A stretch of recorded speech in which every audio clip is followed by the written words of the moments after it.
This is Tim here from YourSix Studios. Today in this video I'm going to show you how to download and install TikTok on your mobile phone here. So I have an Android phone. We want to look for the Google Play Store right here. So if you don't see the Google Play Store, swipe up from the bottom and go to search and just type in Store or Play Store or something like that. And we can go to this option now. And we can see TikTok right here on the top. But if we go to games or apps or something, we'll probably see TikTok as one of the suggested ones. But we can go to search and just type in TikTok and go to this and then install it.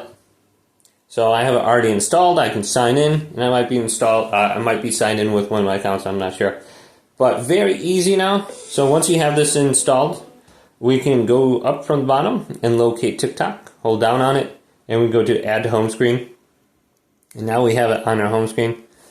So hopefully this video did indeed help you out.